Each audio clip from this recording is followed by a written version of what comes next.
of Book 1, Everything You Know Is Wrong, Human Origins. Lloyd was a presenter for us at the summer seminars this last summer, and he is one of those few rare, extraordinary people that has been invited back to repeat. And after you see and hear his presentation, you'll begin to understand why. He's a friend at this point. He really is. And he's an awfully good man, and he's got a brilliant mind, and you're gonna love this presentation. He's a native of Louisiana. He is a graduate of Tulane University. He has a BS in psychology. He's been a writer for over 25 years, and he's been a thinker for a lot longer than that. Ladies and gentlemen, Lloyde Pye. Thank you, Bob. Appreciate that very much. For those of you that have seen this movie before, you're going to notice that the front end of it is going to be missing. I'm not going to do the part about Darwinism because I'm going to add some material at the end that I didn't have at the last time, and I think you'll find it interesting. So what we're going to do is just start right in with the human origins, in as much as the book is about human origins, and we'll go from there. All right, can we have the first slide? All right, everybody just take a minute and look at this.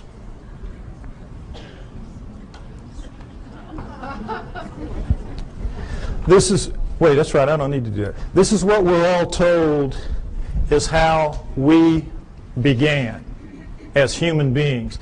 That we came out of the primordial sludge and step by step evolved into what we are today. Everything in that chain up to us is eat, survive, reproduce. We are, what's it all about? We have that incredible ability to say and think, what's it all about? How'd that happen? That's what this is going to be about. What we're told is, of course, that we're a natural flow of things, and that with this guy right here, we share a common bond that begins between 8 and 5 million years ago. 8 and 5 million years ago. Reason being, we know that we have upright walking primates of some kind or other at around 4 million years ago. So they just jack it back and figure if we're upright walking at 4, we probably split from a common ancestor with the down on all 4 apes between 8 and 5 million years ago. We know we were upright walking at 4 because we have proof of it at 3.5. Next slide, please. These are the famous Laetoli tracts of Tanzania, Africa, discovered by Mary Leakey and her team in 1978. And here you see what they are.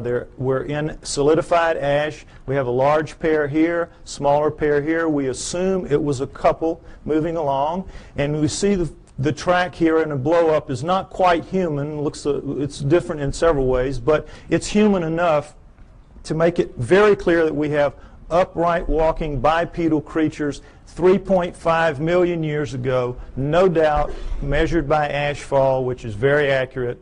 So that's why we jack it back. If we were this upright at 3.5, we had to be upright at around 4, and that's where you get your dates of 5 to 8 million years ago, the split from the common ancestor. All right, now, next slide, please.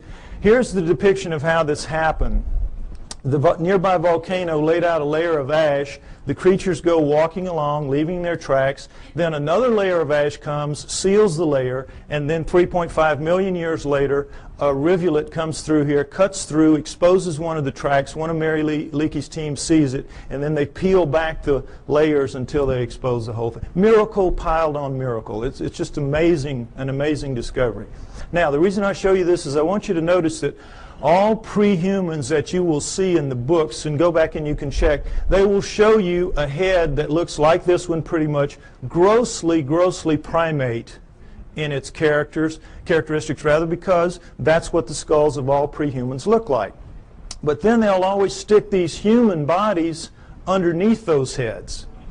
And this is a subtle brainwashing that is performed on all of us to make us think that these are, in fact, pre-humans, because that's what they're called. That's what anthropologists call them, pre-humans. Now, you can't pretend that those heads are in any way human, so they don't, but they leave the body parts looking, amazingly human. You have the hands coming down mid-thigh, and you know, I hate to say it, but God, this looks a lot like my body right there.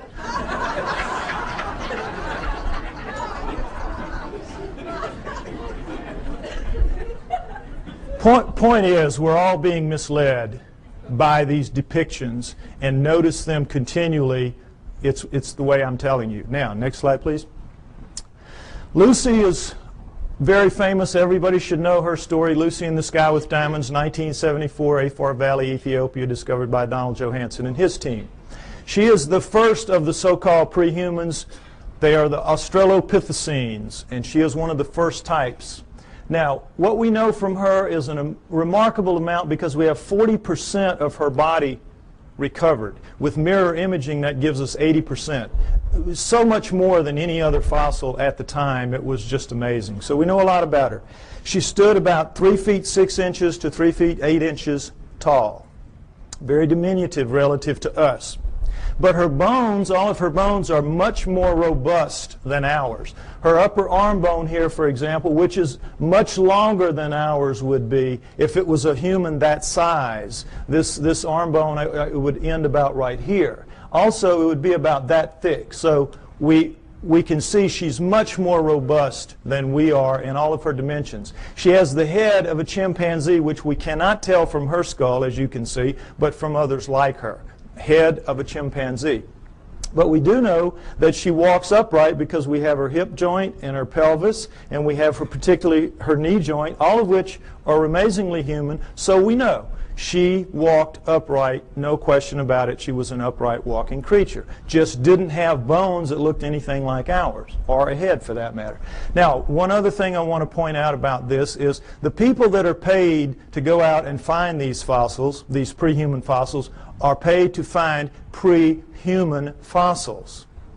So what they do is they fudge it every way they can to make them look human, and they always have problems with the arms, because all the arms of the pre-humans are too long from here to here, from shoulder to elbow relative to us. So if you notice, what they did is they fudged this way up beyond where it ought to be to get this up here, to get this up here, so they could get the fingertip down around mid-thigh, when in reality it belongs down around here.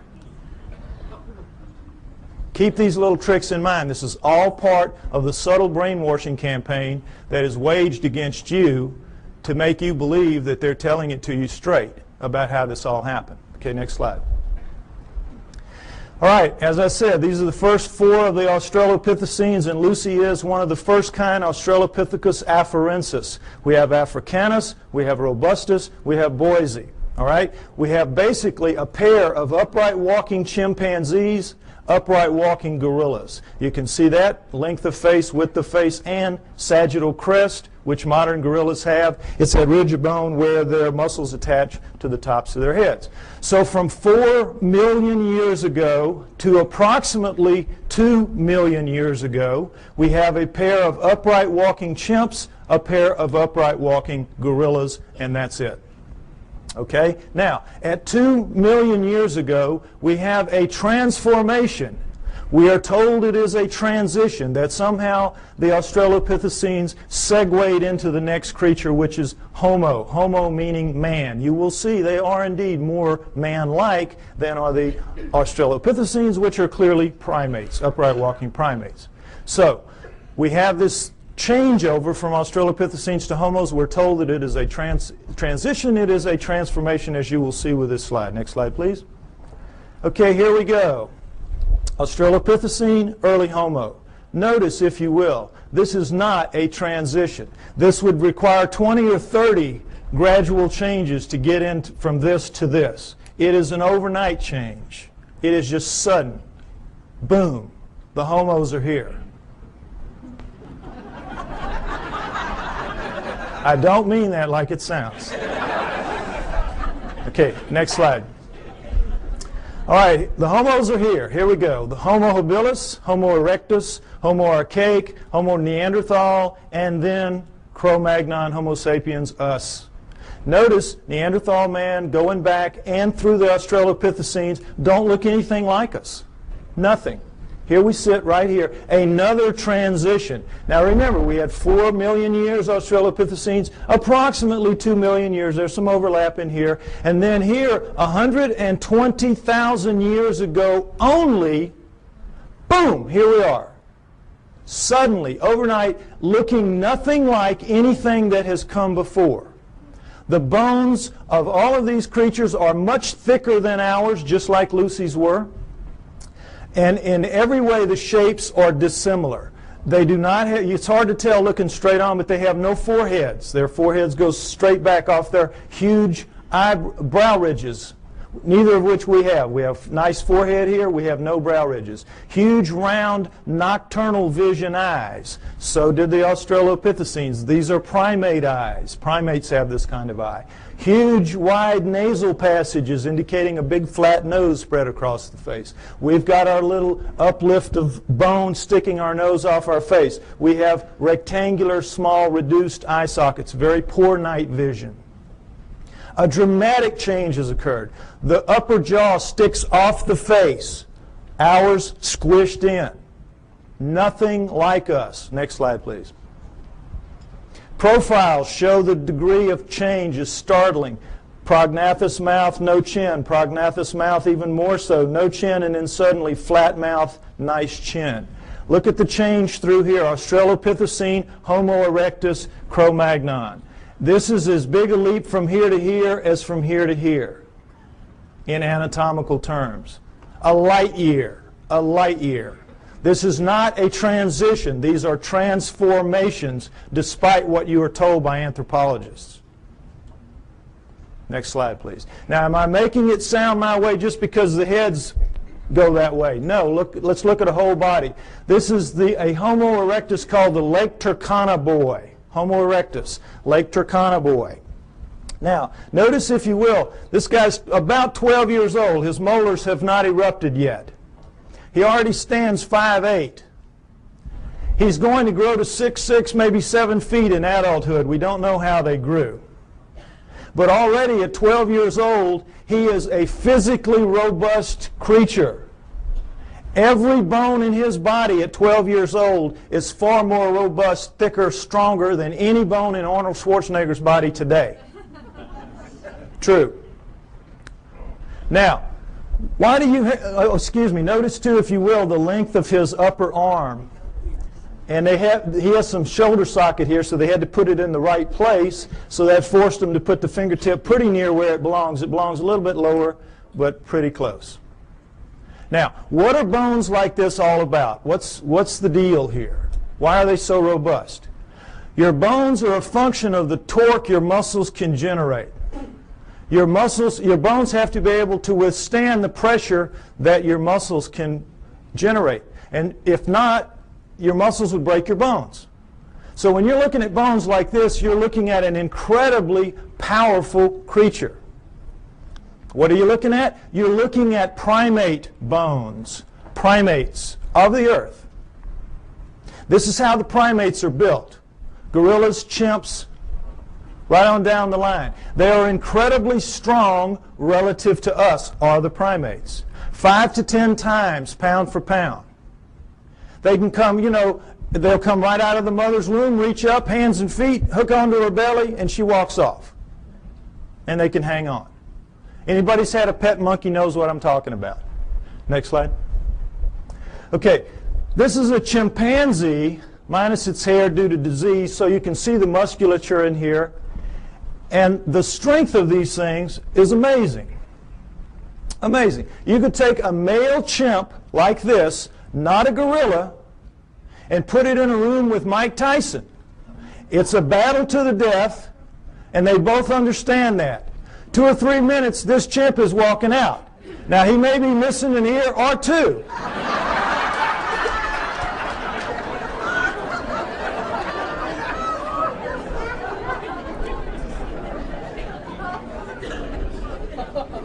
But the chimp is walking out. The chimp can tear him limb from limb, literally, apart. Understand that. Primate strength is nothing at all like human strength. Next slide. Same thing for Neanderthals, our supposedly closest nearest kin until just recently. Neanderthal fingertip bone, human fingertip bone. Segment of Neanderthal thigh bone, human thigh bone. Look at the difference. Not even close. This is quarters to dimes, shovel handles to broomsticks. No comparison. Our supposed, and we used to be told absolutely, they insisted, they swore. We came directly from those guys. Even looking at this kind of evidence, that is what they insisted. Why? Because they have to explain it in terrestrial terms. Understand that science is hamstrung. They've painted themselves into a corner. They have to explain everything in terrestrial terms. They do not allow for outside intervention, whether that outside intervention is extraterrestrial or divine. And so they have to come up with explanations like this to suit the data, which doesn't at all support their conclusions. Okay, next slide. All right, here's the drawing that shows it a little more accurately what the pre-humans are vis-a-vis the humans. Notice that in the drawings the hands are down pretty much where they belong relative to ours. Also notice the rib cages are the upside down funnels of primates in the pre-humans as opposed to ours. What's the situation there? Well, you can't tell it very well from here, but all of the pre-human heads are stuck on their bodies like that, the way primates are. Their heads are down in on their shoulders. Only we have that elevated neck sticking our head up off of our torso. They also have that extra arm length and that extra power, and so they need a bigger fulcrum up here to wing their arms and do what they have to do. So all of that extra muscle mass plus the head torque down in there squeezes out the room, and so you're going to get that pinched off triangle that primates have. And we, with our shorter, lighter arms and lighter bones, we don't need all that muscle mass, and we got our heads sticking up, so we have a completely different rib cage. I want you to understand that. Now, the main thing to understand here is there is not a single human bone in the so-called pre-human fossil record. The main thing I want you to understand, there's not a single human bone in the so-called pre-human fossil record. And guess what? Anthropologists will not argue the point with you. An idiot can see it. An idiot can see it. All you got to do is point it out to them. Well, they know that. So they say, you're right, you're right. There's not a single human bone in the pre-human fossil record, even though we insist that these are indeed pre-humans. The reason we can get away with this is because we're going to put somebody right in here that's going to show a transition between these guys, and that is the missing link, the famous missing link. You've all heard about that. This is what it is. This is the thing that's going to stand right in here and miraculously show a smooth transition from this to this. Well, I tell you what, if the missing link was here today, he would need about 20 or 30 cousins standing right beside him, showing enough gradual transition to make this plausible. You don't just get one missing link. You need dozens to make this theory work of gradual transition, the Darwinian paradigm. And they don't even have so much as a fingernail, not a fingernail, of the missing link. Which leads us to conclude that Charles Darwin is a blowed-up peckerwood.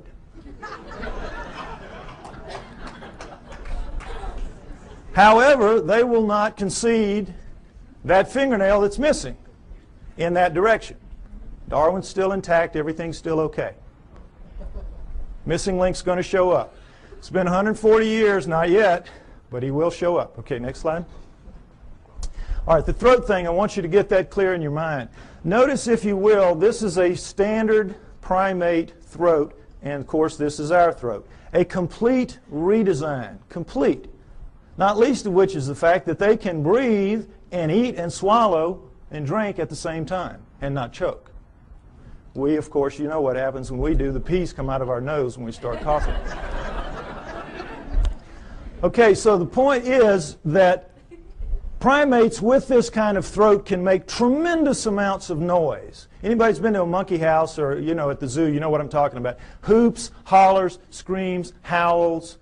They know no limits. They can just puncture your eardrums, some of them, howler monkeys particularly. But they cannot do the thing that we can do with our throats, which is what I'm doing right now, this minute. Break those sounds into little bitty pieces. It's called modulating. They can't modulate. They can't speak. And try as we might to teach them to speak, and we do. You know, Coco, they've been working for her, what, 20 years now? Up to maybe 3,000 words. You could put her in a third grade class and she could probably be valedictorian. But she can't speak. She can't speak, and she's never going to be able to because she doesn't pack the gear, as they say in the military. She doesn't pack the gear and never is going to. No primate is. We are completely different and completely special because of it. Next slide. All right, now, so here's what we're left with. This supposed smooth transition right on through from the early ones to the later ones, including this. Now you can see, I hope, that all that's really happening here is the brains are getting bigger. And it's harder to tell because the Neanderthals and the Archaics, their brains are expanding back here in what's called an occipital bund. But they're getting bigger every step of the way. It surprises most people to find out that Neanderthals had bigger brains on average than we do.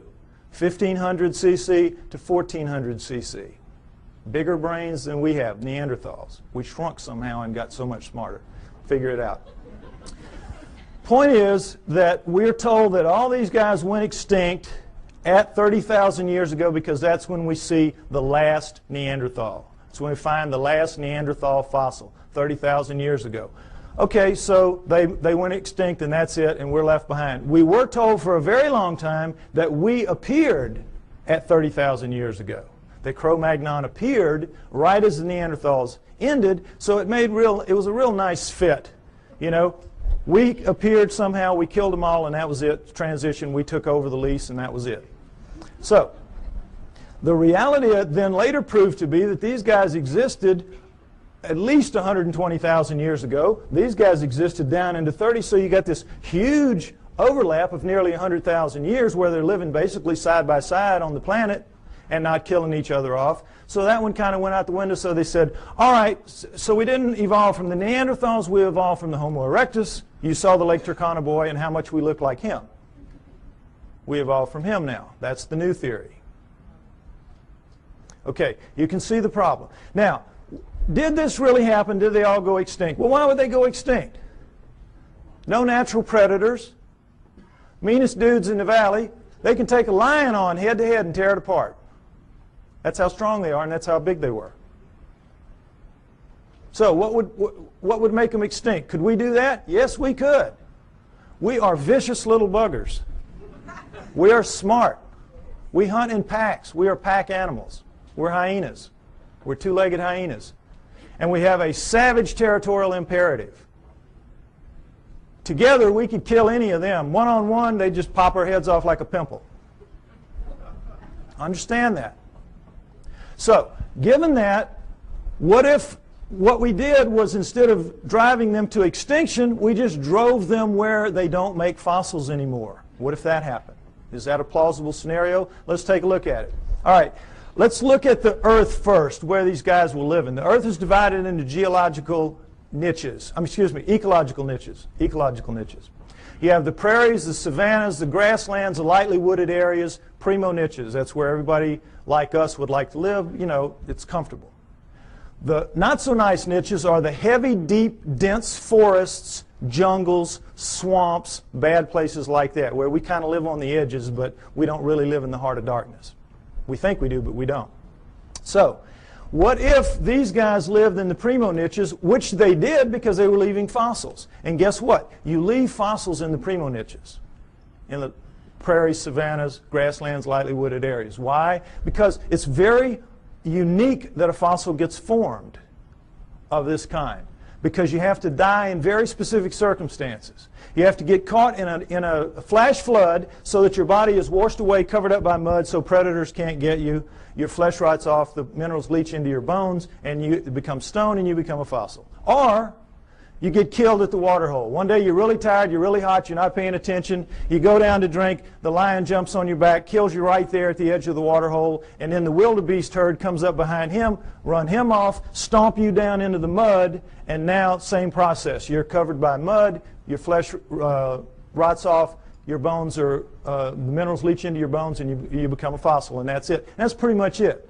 It's very hard to form a fossil otherwise. And so we see how miraculous that process is just to make them in the first place, and then millions of years later it washes up, or whenever it washes up, and somebody sees it that knows what it is and can recognize it and can save it. It's miracle stacked on miracle. That's why they're so few and they're so rare and they're so precious, because of that. Now, understand this, that in the deep woods and jungles of the world, they don't make fossils. Doesn't happen. You get your water out of the environment. You don't have a water hole. You get out of your food and things like that. It will surprise you to know that there is not, to this day, a single solitary fossilized bone of a chimpanzee in the world that we know about. They just don't make fossils. So, instead of them all going extinct, why don't we just postulate that they lived in the primo niches? This guy arrived sometime prior to 120,000 years ago when he starts leaving fossils. And he issues an eviction notice to all of these. Get out of town. We're here. We're taking over. And they do. And there'll be some skirmishes. They'll kill a few of them. And these guys, you know, they're not that stupid. They'll figure it out. These guys are bad news. We got to move. And because they're adapted to the planet, we've seen the millions of years they're here. They're adapted to this place. They can go pretty much anywhere they want to, and so they do. They just walk until we don't chase them anymore, and that's into the deep woods and the jungles of the world. And if that scenario is true, and I postulate that it is, then it would explain the hundreds and thousands of stories that we have from around the world of what? Upright walking, hair-covered creatures living in the deep forests and jungles of the world, every continent except Antarctica. The hominoids. It explains the hominoids. You with me? Okay, next slide. Let's take a look at a hominoid. Here we go. This is a statue of a Bigfoot Sasquatch type, carved Willow Creek, California. This gentleman's about 5'7". I'm 5'11". You can figure that if that thing was here, his head would be up about right here. Okay? There are 4 kinds of hominoids. 4 kinds. We know of 2 in the West primarily. Sasquatch, Bigfoot, this kind, abominable snowman, Yeti, and then there are 2 other kinds that are dominant in other parts of the world that we don't know very much about, the Almas and the Agagwes. Okay, now we're going to go over them. They're pretty much the same except for size. All right, the Bigfoot Sasquatch kind, as you see, 7 to 10 feet tall, 700 to 1,000 pounds on average. The giants, the big ones, the ones you hear the most about. The abominable snowman Yeti, man-sized, 5 to 7 feet tall, 300 to 600 pounds, lives exclusively in the Himalayan ranges as far as we know. Taken together, those 5 ranges are as big as the United States, plenty of room to roam, but they are not on all continents. The Bigfoot Sasquatch kind is. The third kind, Almas. The Almas. They are found primarily in the mountains of southern Russia and western China, the Pamirs and the Caucasus, and the Altais and the Tian Shans. But they are also elsewhere in the world, including in the United States. Man-sized again, 5 to 7 feet tall, 300 to 600 pounds. Fourth kind, the Agagwes, about 4 feet tall, weigh about 200 pounds, the pygmies of the group. All right? Now you might remember, ironically, there were 4 Australopithecines, 4 early Homos, and what a surprise, there are 4 types, basic types of hominoids. Interesting, isn't it? Now, what they are is this. The Bigfoot Sasquatch kind live in what is called lower montane forests. Now, in mountainous terrain that are covered by trees, and if you've done any flying in the Pacific Northwest, you know what I'm talking about, the lower trees are called lower montane. As you go up, you get into upper montane. The Bigfoot Sasquatch lives in the lower montane. The abominable snowman lives in the upper montane forests of the Himalayas. You get the idea, abominable snowman, he lives up in the snow. Nobody lives in the snow. There's nothing to eat there. They live in the upper valleys, and you see them occasionally as they cross from one valley to the other by going over a mountain, the snow part of it. Okay, now the Almas also live in the lower montanes, but they're more flexible. They also seem to be the smartest, and this is not to say they're anything like us. They're just very smart animals. The Almas are. I think they're going to prove out to be living Neanderthals. The evidence is strong that the Almas are living Neanderthals. Okay? The Agogwes, the fourth kind, the pygmy kind, live in the jungles of the world. That jungle band that goes through South America, Central Africa, and Indonesia. That area. They, of the four, have reddish, russet-colored hair, like orangutans, which also live exclusively in jungles around the world. The others have dark browns and blacks, their body hair, covered with hair. Whenever anyone sees them, their characteristics are described consistently the same. Wherever in the world, whatever kind we're looking at, when the person sees it, and frequently this is some very, very isolated native who doesn't even know that the rest of the world is out there, much less that these things are seen on other continents. And when they describe them, they always describe them the same way. They say, no forehead, huge brow ridges, big round deep set eyes, big flat nose, although this one isn't so big, but big flat nose up against their face, mouth sticking off their face, no chin, head tucked down into their torso, very long arms dangling around their knees, very thick, muscular, robust bodies, and covered with hair from head to toe. Now, take away the hair, and what did I just describe to you to a T? The pre-humans. Am I right? You saw the skeletons. You saw the bones. The pre-humans. What does this lead us to believe? The pre-humans are the hominoids. The hominoids are the pre-humans. The pre-humans are the pre-hominoids. It's their ancestors, not ours. It's clear to anybody that will look at the evidence. The so-called pre-humans are, in fact, pre-hominoids. Now, it's easy for me to stand up here and say this. What's the proof? Well, let's start right here with their feet. They leave tracks. All around the world, they leave tracks. We have upwards of 10,000 or more photographed, plaster casted, or both. No question about it. And guess what? They're all fakes. All of them. Every one of them is a fake. Problem being, it's not that they are really in fact fakes. They just can't be real. They can't be real because not only is Darwin a blowed up peckerwood, all of his followers are. And they don't want to be that. So these cannot be real even though they are. Now, is it possible that they could all be fakes? All these tracks could be fakes? Could they fool everybody? No. Why? Because we know a lot about it. Let's take a look. There's a science called ichnology. And what an ichnologist does is he studies the tracks left in fossils by creatures going millions of years back. Show them a fossil, they can look at a print or a track or anything. They can tell you what made it. There's a whole science to it. If you go back into prehistory, all of our primitive tribes, the one thing you had to pass on to your children was how to read the tracks in the area and know what they were, so that they could feed their family out of the environment and so they could keep from feeding some wild animal's family. Very important. If you took everything we knew about, remember Tonto and those Indians, boy, they could just smell a track and tell you 20 things about what made it. We know about tracks. And this is two of the basic things we know. That when any living fleshy foot, like a human foot or a hominoid foot or even a camel pad, it doesn't matter, makes a track, puts a track down, the subtle interaction of bones in the foot, in our case it's 26 bones, 33 joints, dozens of muscles, ligaments, and tendons, makes a very subtle movement and lays it down in a very specific way from the midline out. And so it leaves a distinctive print with little lines in here called compression lines. Next slide. When you do it with a fake foot, you don't get that subtlety of movement because there's no sequential parts to a fake foot. If you're missing a foot and you need a prosthesis, you're going to get just a dull stiff foot. We cannot duplicate anything even close to it. Anything even close to a real foot. So whether this is plaster or rubber or plastic or wood, it doesn't matter. If you're making a fake foot, it's going to be of a piece, and so when you put it down into the medium, you have to stamp it or press it as a whole, and in doing so, you get a very distinctive look to that, and it's a little ridge here with cracks on the top and the outside that's an impact ridge.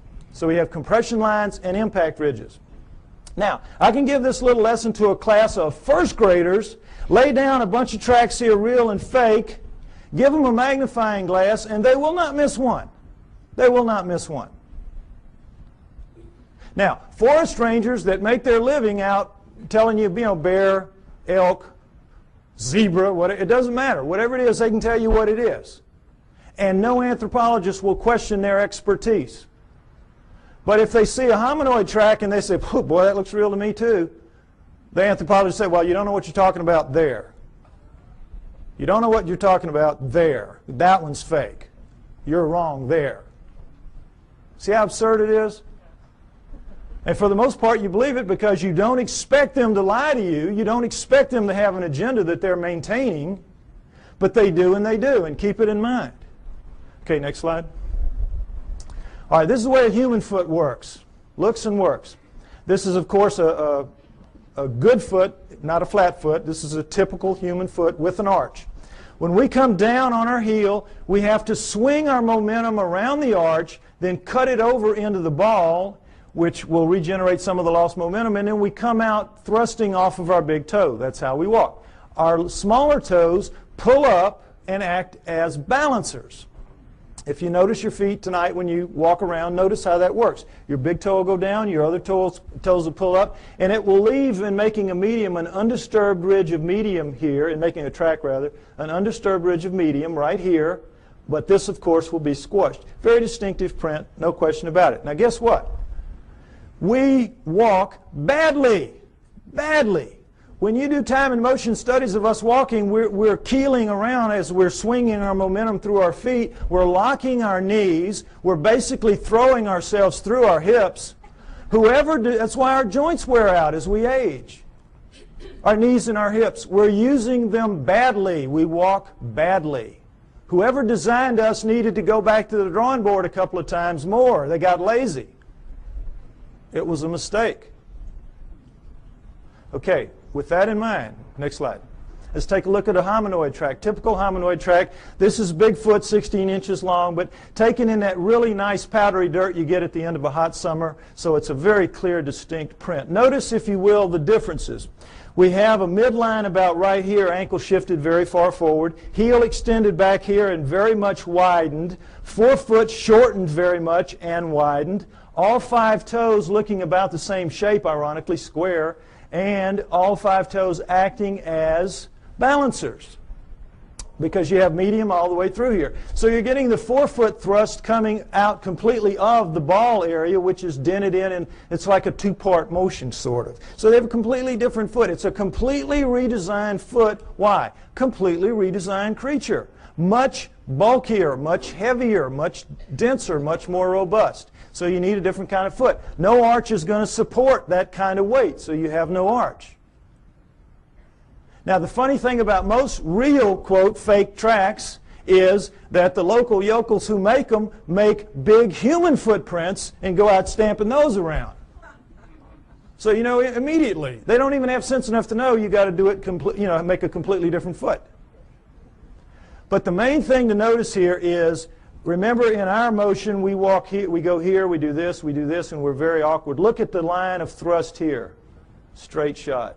What does this tell us? He walks right. He does it better than us.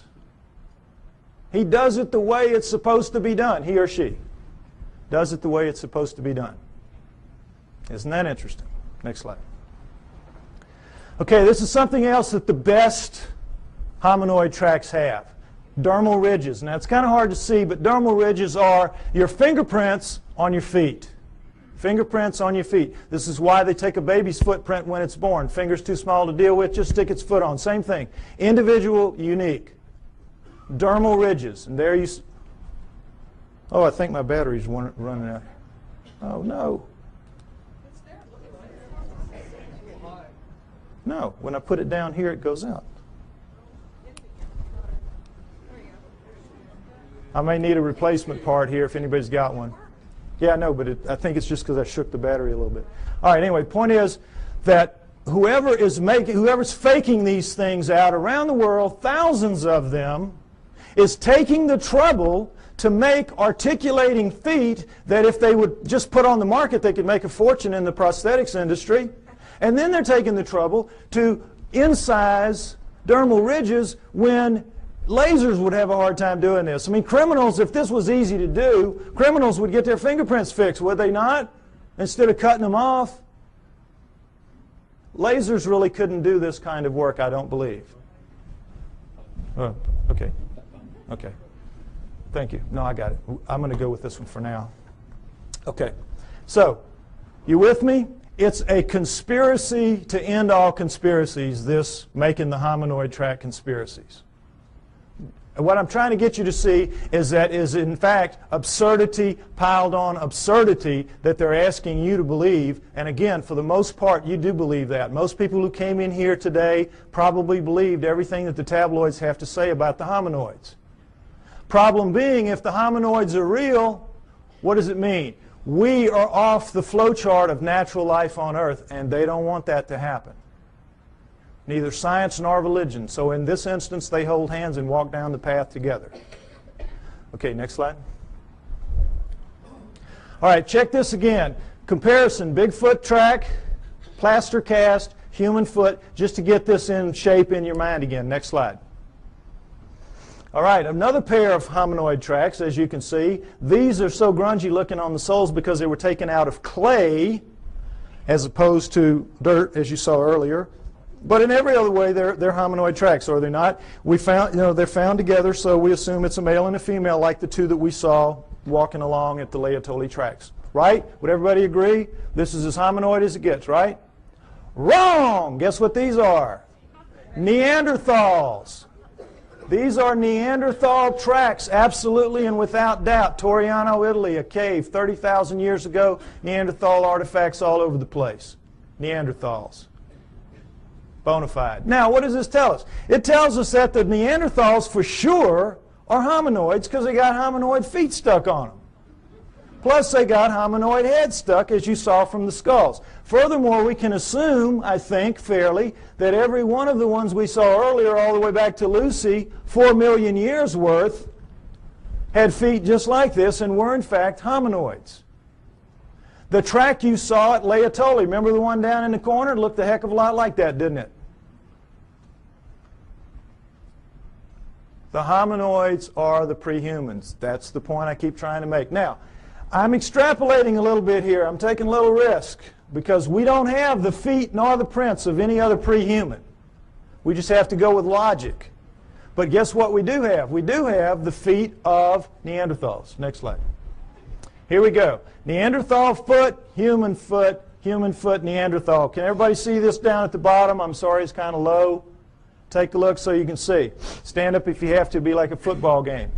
All right, here's the deal. Notice there's no comparison. Look at the heel bone of the Neanderthal relative to our little nub of the heel bone. Look where our ankle base joint is as opposed to this huge. This is it. This is bone here. This is our little base joint compared to this giant base joint here and the squeeze forward of it. Notice, if you will, the great foreshortening of the forefoot and the widening of it relative to ours. Look at the skew. You can see the skew in the foot. See how squared up and solid that is, like a rock. Look how much our big toe dominates our little four toes and how much these are much the same. This thing is built for balance, for solidity, for stability. We got a crummy foot, folks. Crummy foot and a crummy walk. We ought to complain to the boss about this. You can see why this thing walks so smoothly. It's just kabloom, boy. It's just perfect for maintaining balance and stability, carrying all that heavy bulk and weight. Good design, bad design. Next slide. Okay, if I'm right, they're out there, all these places. Where are they? All right, let's take a look at the world. Take away the deserts. Take away the tundra, and what you're left with is arable land. Arable land. All right? This is where they live, in the black parts. The heavy, dense, deep forests and jungles of the world. This is where we live. The nice, cool, open areas. The pinks, the blues, and the purples. The primo niches. That's us. All right? Now, Broken down, that is 55% for us, 45% for them, moving toward 40% for them. As you know, we're cutting down forests like crazy. It used to be 55% for them, 45% for us, 500 years ago, approximately. Okay, so you look at this and you say, well, wait a minute, we're sitting right here in the desert. We live everywhere. No, we live in most of these environments, but we don't live, for the most part, up in these areas, in the Himalayas and here and in these jungles. If we live in the jungles, we live on the river. We don't live in the heart of darkness. When we have to live in the heart of darkness, what do?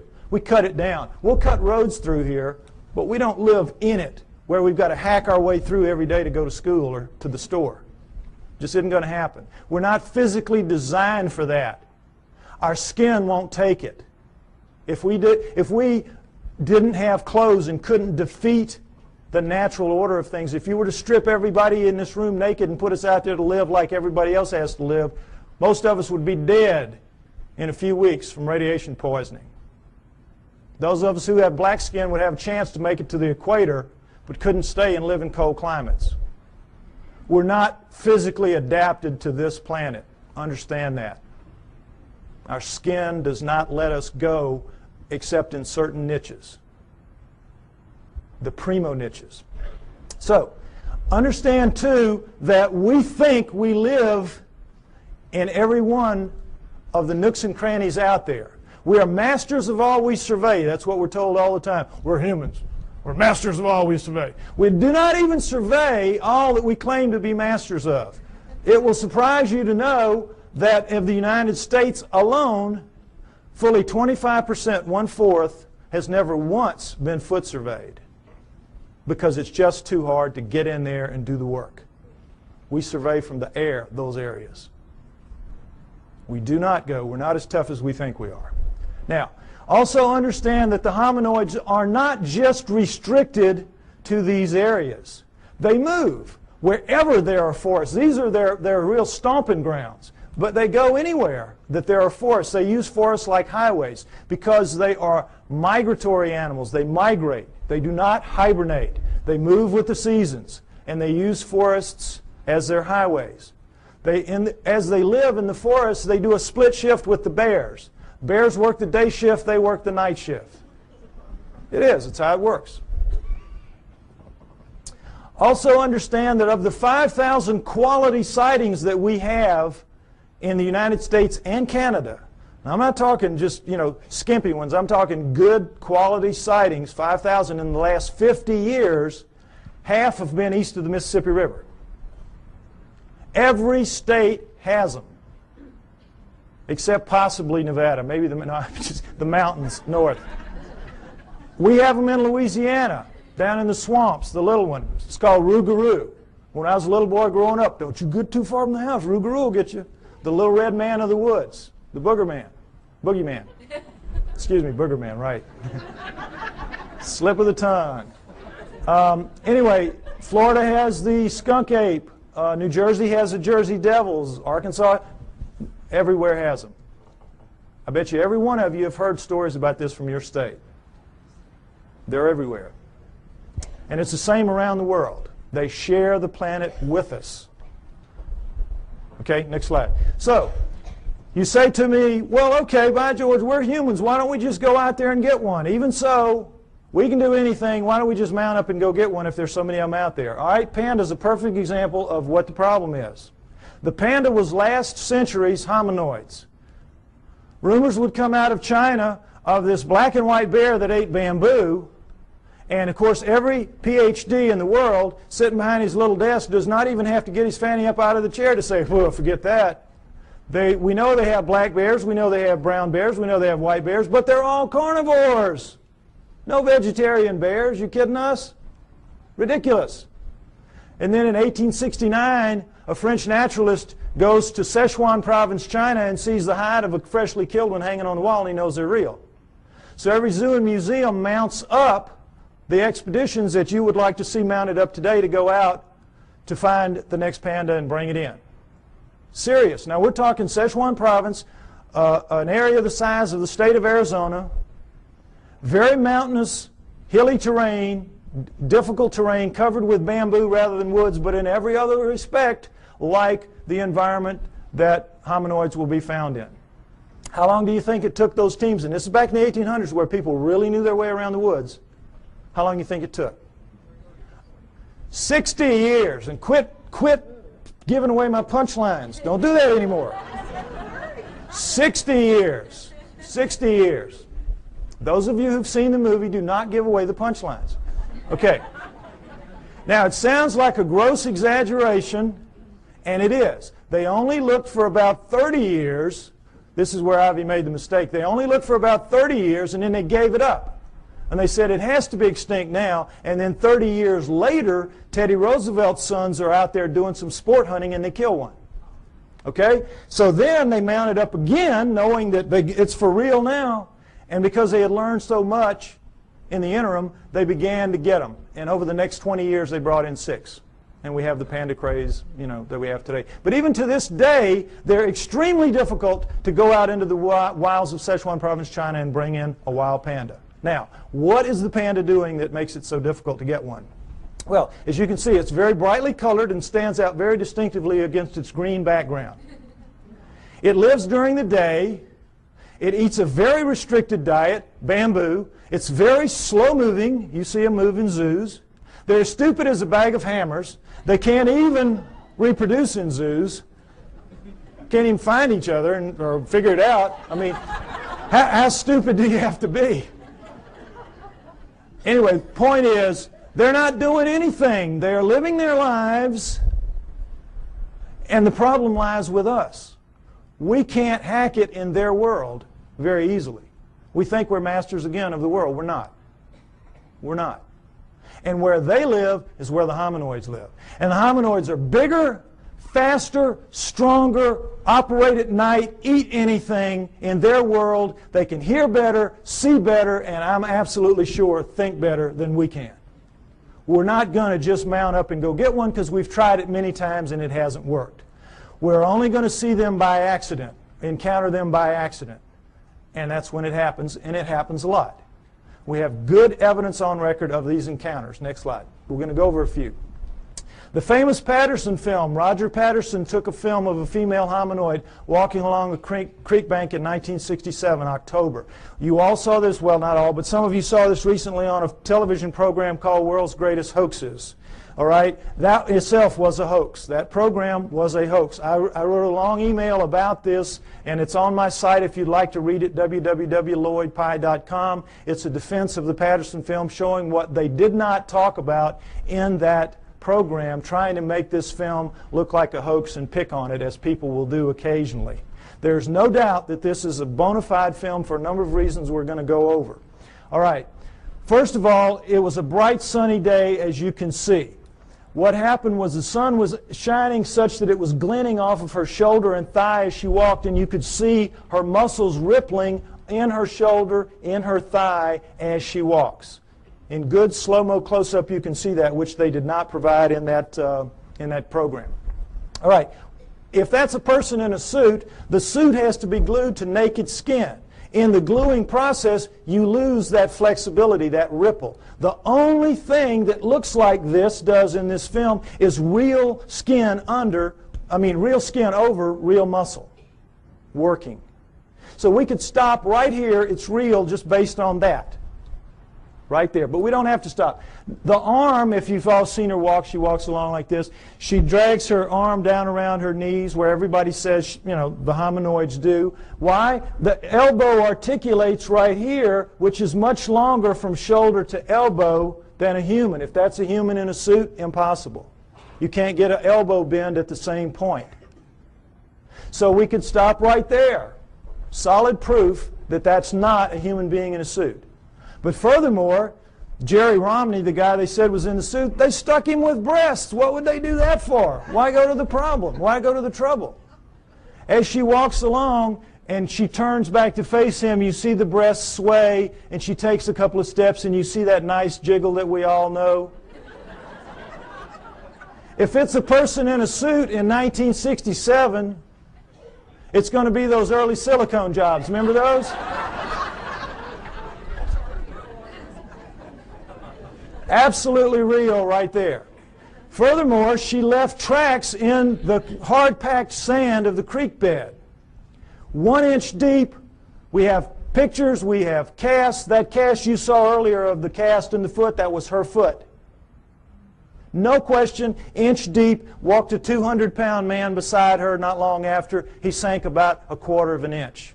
So we know that as she stood there doing this, she weighed 600 to 800 pounds. Fake that. That's got to be a real lead-lined suit.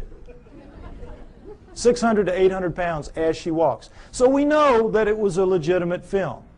Furthermore, as they pointed out in the program, with the fake films, they can never tell you where it happened and who did it, who took it, because they don't want that guy to be grilled and they don't want experts to go and measure one limb here and know how tall it really was.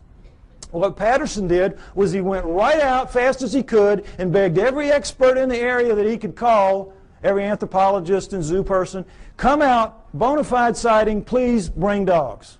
And you don't want to bring dogs because these things have a very powerful body odor that even tracking dogs will recoil from. If it's a person in a suit, it's like the suit's not even there. The dogs are after it. Patterson did, of course, no expert came. Needless to say, they never do. You can't get them to go because they know what will happen. A young man named Grover Krantz went out early in his career as an anthropologist, took a look at one, and he said, it looks real to me. And it's 30-some-odd years later, and I think he's still trying for tenure. They've made a tremendous example out of Grover Krantz for what happens to people who side with the enemy in this issue, which is a very volatile, very sensitive issue.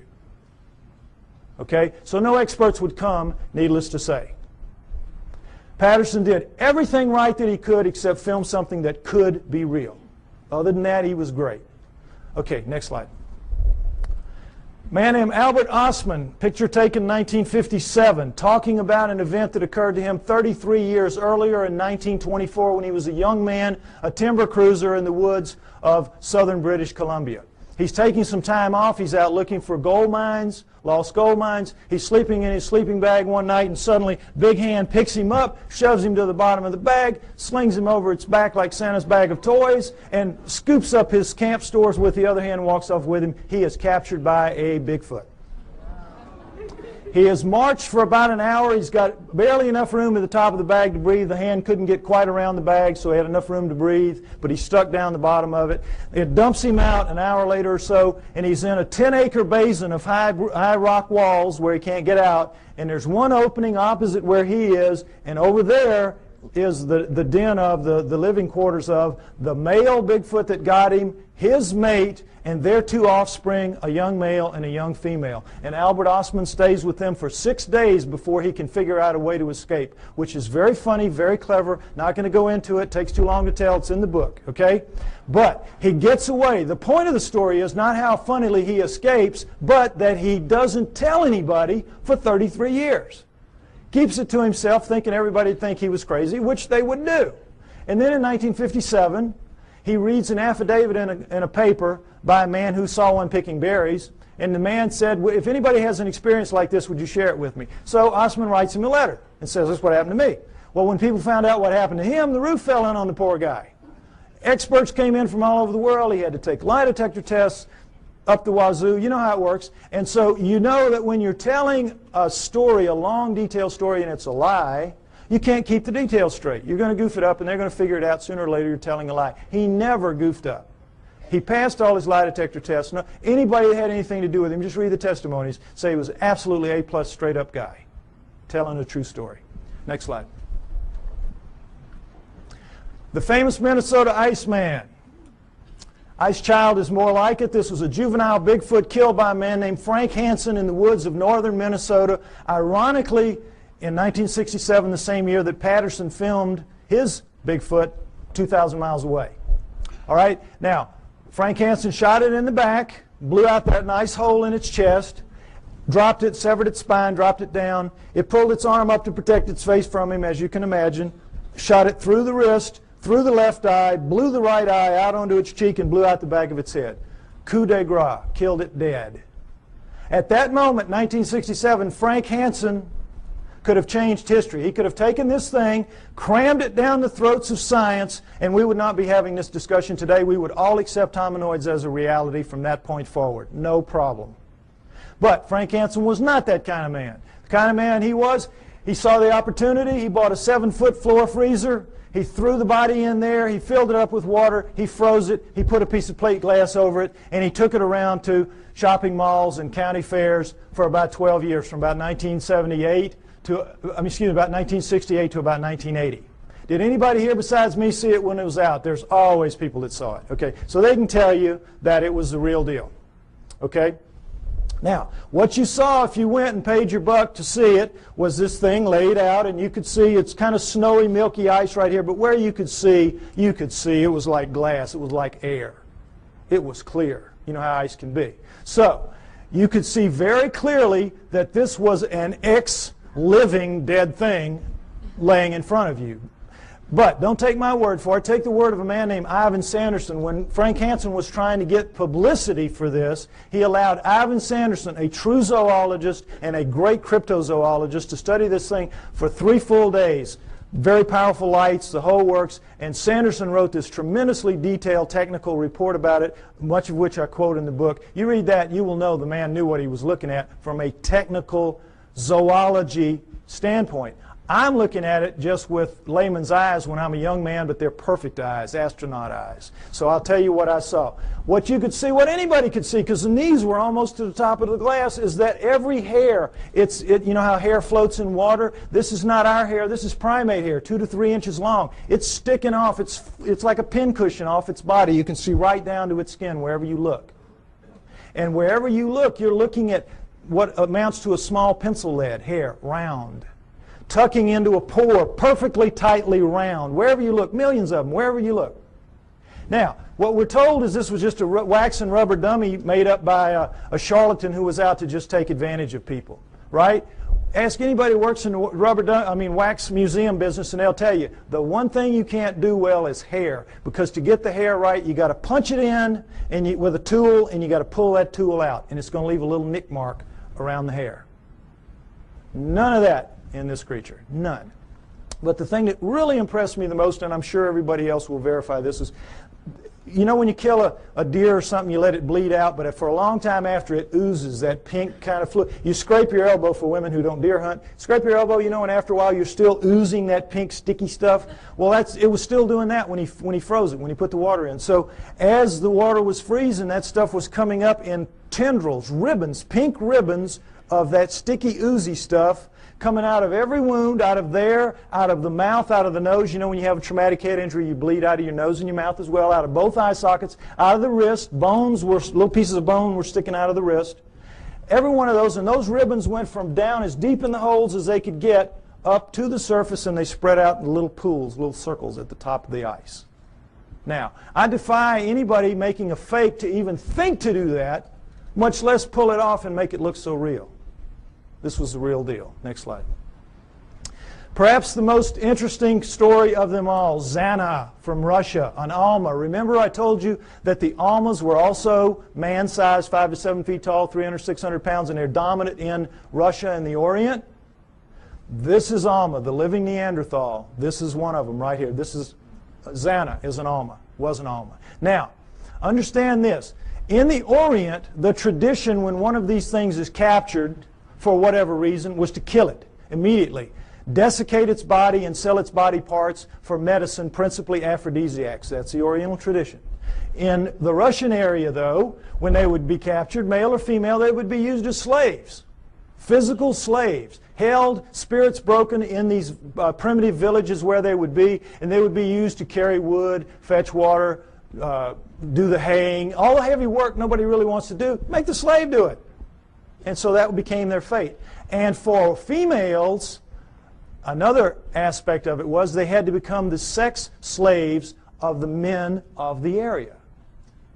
And that was one of the other great advantages to having a female. And so this is the fate that befell Zana in about 1850. She was captured as an adult in 1850. We do not know how old she was. She was an adult. She was taken to the village of Takina, where they kept her in a hole for about 3 years until her spirit was broken enough to let her wander around. She was dependent on them for food, and then they began to train her to fetch wood, fetch water, do the things that she had to do. And she became like the village pet for 40 years. She died in 1890. Now, how do we know this? Because in the Orient and Russia, they don't have the same tradition that we have. They're very old countries. They've been living with this for a very long time, for centuries. They know they're real. They send researchers out taking information about it. They send teams out trying to find them, or they used to when Russia had money. They don't now. But this was done in the mid-1970s. Excuse me, I'm sorry, mid-1960s. This research was done in the mid-60s.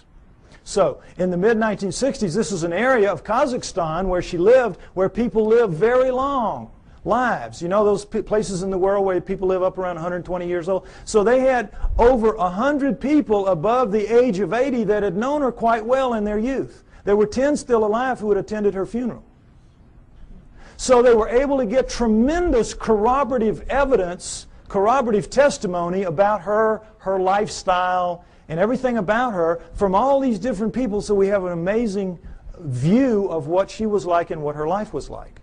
Again, a lot of which I go over in the book. But the main thing is that she never learned to speak, but she learned the language. They could talk to her and she'd know what they meant.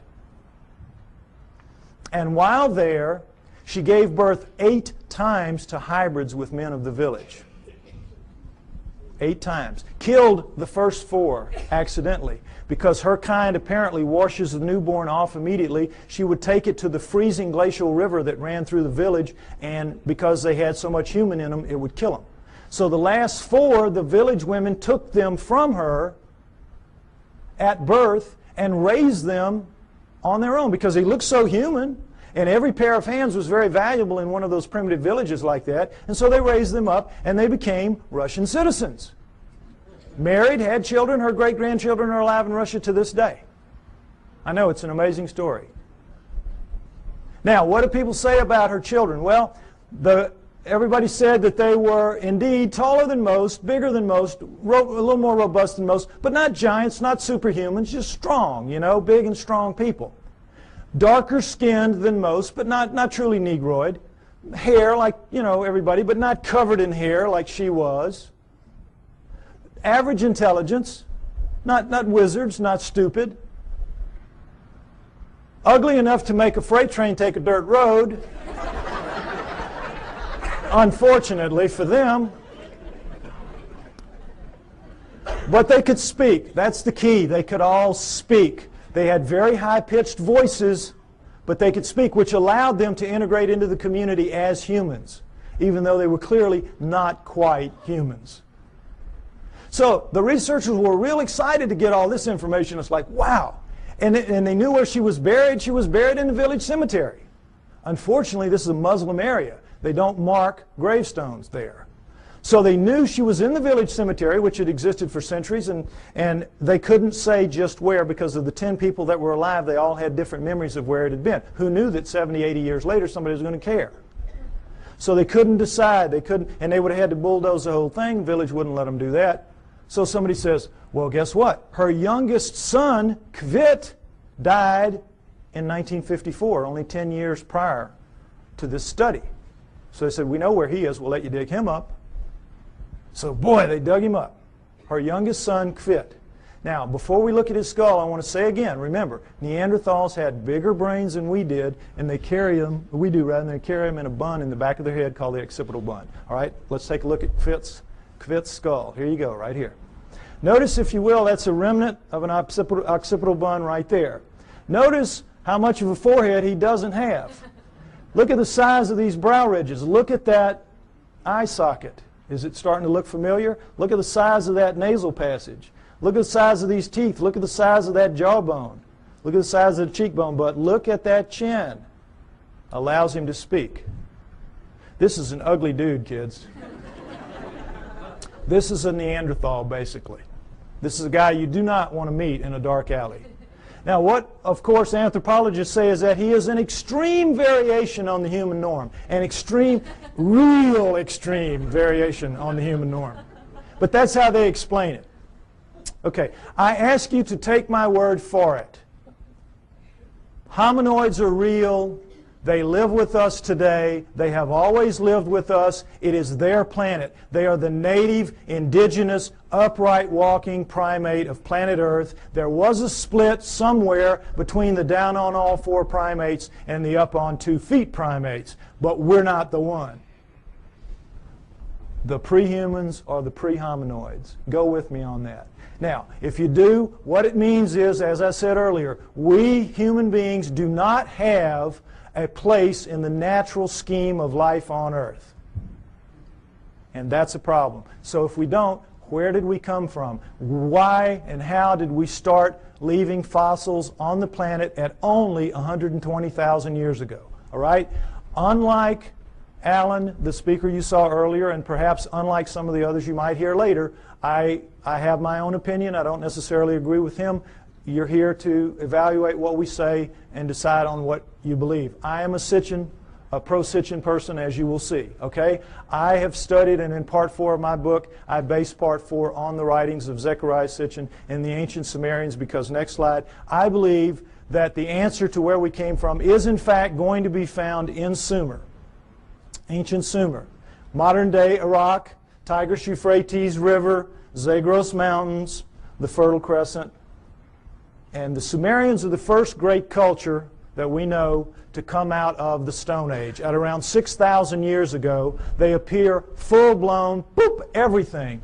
Over 100 of the first that we attribute to a high culture the Sumerians produced.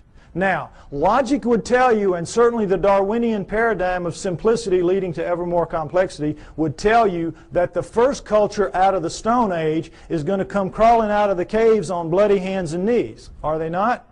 But no. These guys come sailing out and start building beautiful cities and have education and law and everything. Next slide, please.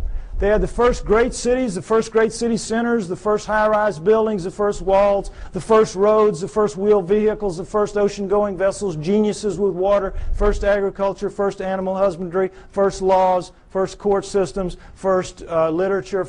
You name it. They had it. Well, everything except cable TV, maybe. I mean, they had it. They were great. They were a fantastic culture. And the Egyptians, Greeks, and Romans come from their culture. Those cultures developed from what passes down from the Sumerians, or at least out from the Sumerians, I believe. Okay? So, one of the many things they had at first was writing. Now, this is what we're all taught. We're taught nothing about the Sumerians except that they invented writing. Again, they appear, boop, invent writing, boop, disappear, and that's it. History forgets about them. You never hear what they wrote. You never hear what they wrote. And you never hear how sophisticated they were, because, again, it doesn't fit that paradigm. It's easier to just start with the Egyptians, Greeks, and Romans and move on from there. Okay? What they had to say, next slide, in their writings, their writing, by the way, was cuneiform, very sophisticated math-based writing. And, by the way, their mathematical system, called sexagesimal, based on the number 60, is better than ours for using very small numbers and very large numbers.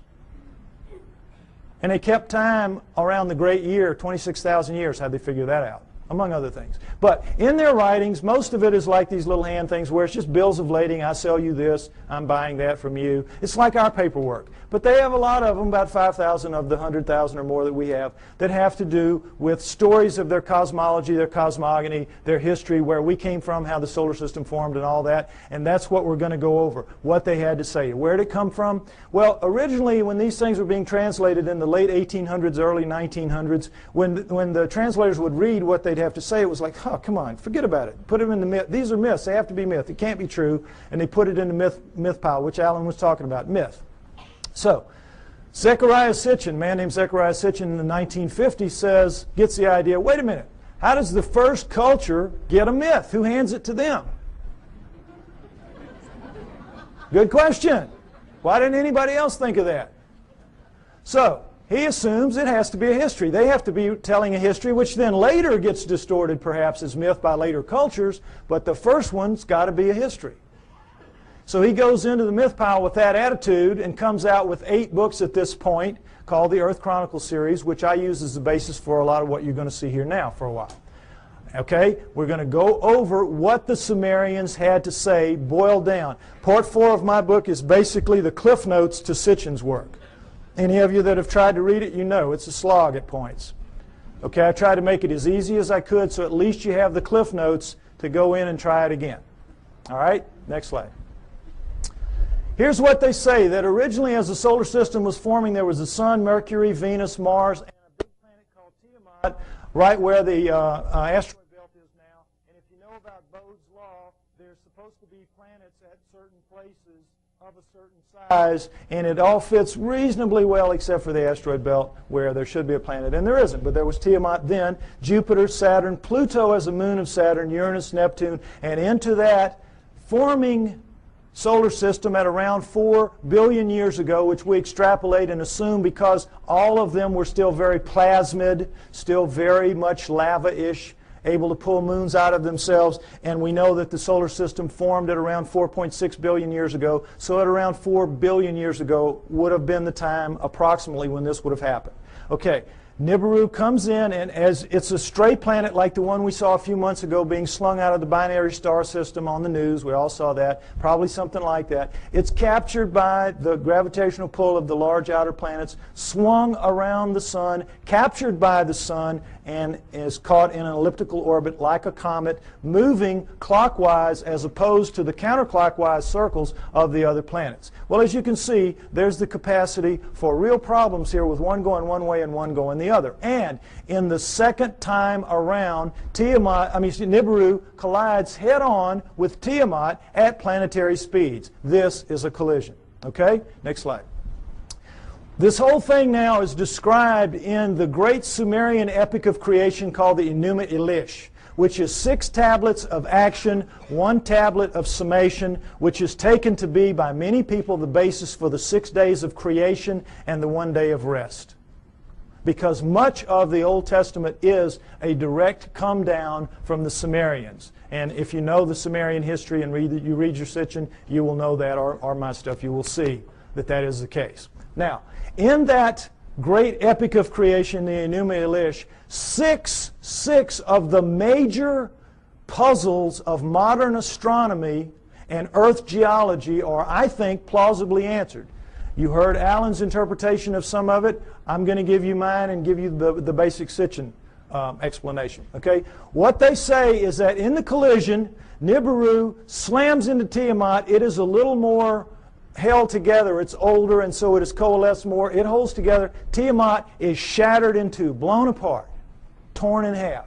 And that the lighter outer crust, the crust with the water on it, is scattered in all directions. Boom, just an explosion, the lighter crust, and goes off with the water. Now, one of the great mysteries of modern-day astronomy is comets. Comets make no sense for this reason. They come from all over the place. In a linear universe, when, you know, the great ball of a primordial cloud of dust and gas swirling around flattens out into a pancake to make the solar system, that's the ecliptic. Everything formed in the ecliptic should be in the ecliptic. Nothing should be out of the ecliptic, and yet comets come from all over the place. So they had to be removed out to where they are some kind of way, but we don't have any idea. So they come up with this fantastic thing called the Oort cloud, which is so far away you can't imagine. The Oort cloud is one of the biggest jokes out there. And that's how they explain comets, because they can't explain them any other way. But the problem with comets is they have water in them. And anything out in space is not going to produce water. You produce water by being a cooling planet with lava spewing up the steam and stuff like that, and it condenses, etc. So comets have to begin in a planet. Now, this explains it, I think, plausibly well. Nothing that they will throw at you to explain comets will do it. All right, number 2, the other great mystery, the asteroid belt. What they say is that the inner viscous magma inside Tiamat in the collision was strung out, the bowels of the planet, the guts were ripped out and strung out and broke into little pieces. That's the asteroid belt. They called it the hammered bracelet. We call it the asteroid belt. But there it is. And that's a fairly plausible explanation for it. Again, this doesn't make sense because, as you heard, the exploded planet theory. Problem is, when a planet explodes, it ought to just go boom everywhere. It shouldn't be hanging around. Doesn't make sense for a number of reasons. Okay, now, the third one is Pluto. Pluto's a problem because it's, as you've all been hearing lately, they're trying to downgrade it. It doesn't belong. It doesn't fit. It has an orbit that's not like the others. It carries inside the orbit of Neptune, and it's 17 degrees off the ecliptic. Again, nothing should be off the ecliptic. What they say is that Nibiru, as it swung around, it pulled Pluto away from Saturn, its original home, and dropped it out where it is now.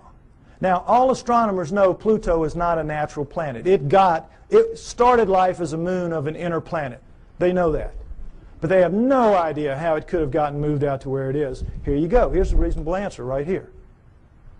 Now, let's talk about Earth. Three great mysteries here. Life. Well, first of all, let's establish that Earth is a remnant of this. What happens is Nibiru's moon bangs into the remnant of Tiamat, and like pool balls, boop, hitting, knocks it inside the orbit of Mars, and it reestablishes there and becomes the Earth, the remnant of Tiamat. Now, Earth has one great mystery is life. How did life come to be? Life appears, despite what you're told about the lightning bolt into the primordial soup and all that, forget it. That's just a joke. That's just a fantasy fairy tale to tell people that don't want to know the truth and to tell kids in school. That's what they're teaching to this day. We know very well that the first forms of life to appear on Earth appear suddenly. They're very sophisticated bacteria, prokaryotic bacteria, and there's not one, there's two kinds, and they appear at around 4 billion years ago. Suddenly, overnight, strata with two kinds, sophisticated bacteria, relative to what that first living form would have been. If I had done the first part of my show, you would see all that. Okay, you can get the tape or get one tape and put it in a room and let everybody see it if you want to. But anyway, the point is, life is a great mystery. How it would suddenly appear 4 billion years ago, here you go. It says in the tablets, in the collision between Nibiru and Tiamat, in the mingling of their waters, Nibiru passed life to Tiamat, to the remnant of Tiamat. Perfect explanation for the sudden appearance of two sophisticated life forms on the remnant. Now, the remnant now is over here with its moon Kingu and has gone over, and now we're looking at two major differences in Earth and all other astral bodies out there.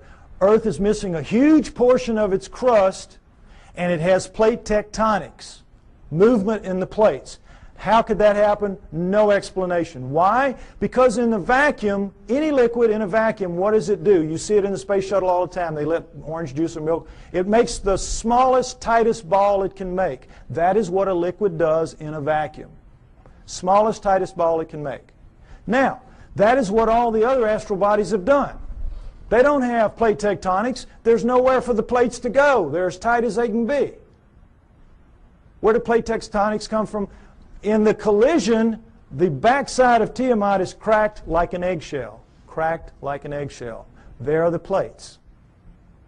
There are the plates. And when the missing crust, of course, is when the half is there. It's still viscous. It's still magma. So what's it going to do? It's going to tighten itself down into a new ball, much smaller than the old one had been. And what's going to happen? It's going to have a big chunk gone, a big missing piece of itself, a big hole in itself, in its skin.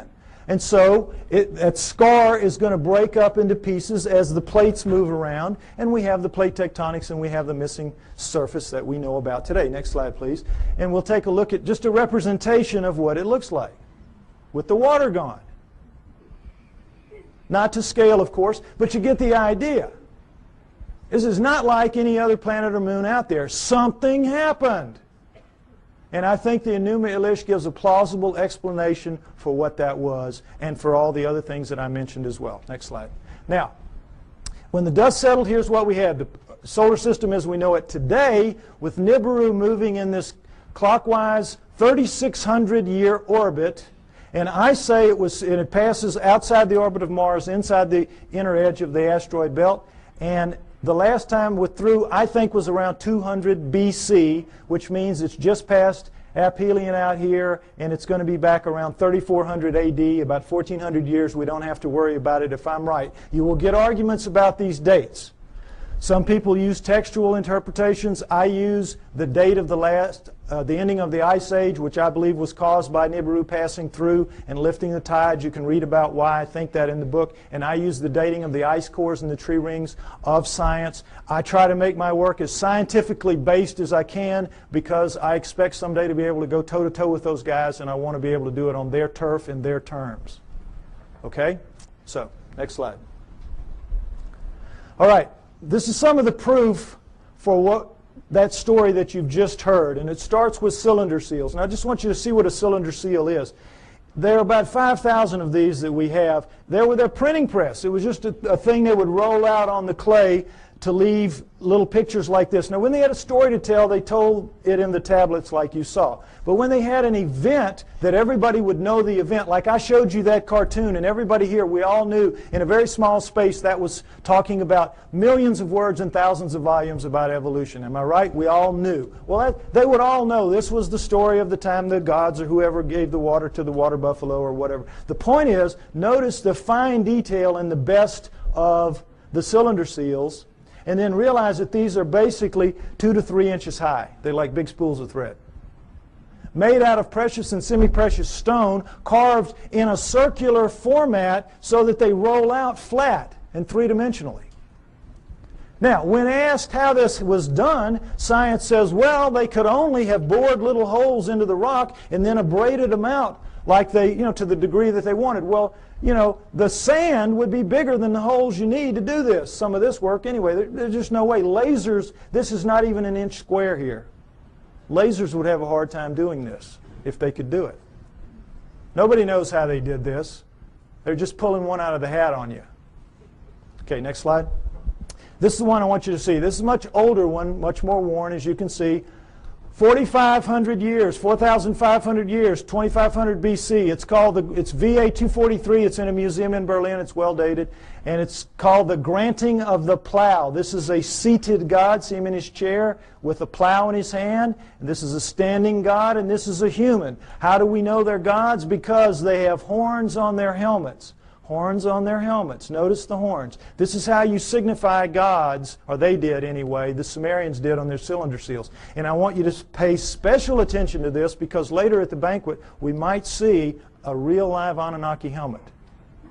We might see that. Okay, now, normally they would put astronomical signs up here to indicate who the god was because not everybody would know. But in this one, obviously everybody knew. And as you can see, this the human is carrying this kind of skunky old digging stick that the most primitive people have, even to this day. And this new wooden plow here, 4,500 years ago, we can go to Egypt today and see this very plow, and in many other third world countries still being used, this very plow. Okay, so no question it's the granting of the plow. But this is what makes this special right here. Let's see a blow up of that. What is this? Solar system, right. Sun, Mercury, Venus, Earth, in their relative sizes, mind you. Earth, Moon, think how small that is. What grain of sand dug that out? Mars, and then, what should be here? This should be the asteroid belt. This is Nibiru, folks. Nibiru. Jupiter, Saturn, Pluto as a moon of Saturn, Uranus, Neptune. Notice that it's only a little bit bigger than Uranus, Neptune. It's about 3 times bigger than Earth. Nibiru is a good-sized planet. Good-sized planet, according to this. Okay? Now, again, what proof do we have of any of this? Let's take some look. Let's take a look at this. All right. Here's a look at the solar system that you don't get to very often. And did it occur to any of you that we were looking at a cylinder seal carved at 4,500 years ago that had Uranus in it that we only discovered in 1781 when our telescopes got good enough to see it? It had Neptune when we discovered in 1846 when our telescopes got good enough to see it, and Pluto, which we discovered in 1930 when our mathematicians got good enough to tell our astronomers where to look for the thing because it was so small. What are the Sumerians doing knowing about that? Furthermore, what are they doing writing in one of their tablets that if you look at these two, Uranus and Neptune, in the heavens, meaning right out on them, they look like blue-green watery twins. When we didn't find that out, we thought they were just big old gas bags like Jupiter and Saturn until Voyager went out there in 86 and 89 and found that, lo and behold, they really are blue-green watery twins. What the Sumerians said 4,500 years ago. Furthermore, they didn't count the way we do. Earth was not the third rock from the sun for them. It was number 7.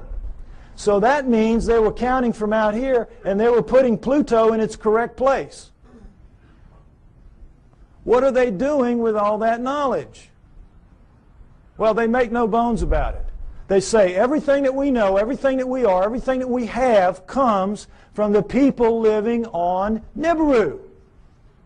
The people living on Nibiru came to Earth and gave us everything that we have, everything that we know, our great culture. Now, what's the proof of that? Is there any proof that any ancient advanced civilization was ever on Earth at any point in the dim or distant past? Yes, yes. The megalithic structures out there, the pyramids, Tiwanaku, Baalbek, Teotihuacan, Stonehenge, you name it, a couple of dozen of them. All of those are impossible for human beings to recreate today.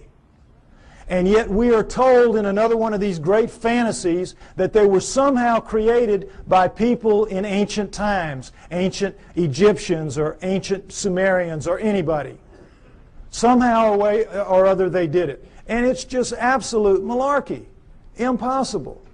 Now, next slide. Some Egyptian scholars tried to prove it by getting down in with some pink granite here and wailing away with some stones for a few hours and tore their hands up and walked out of there saying, well, you know, we couldn't make much of a dent in it, but boy, you know, those old folks, they sure had a lot of time on their hands, and somehow they figured out a way to do it.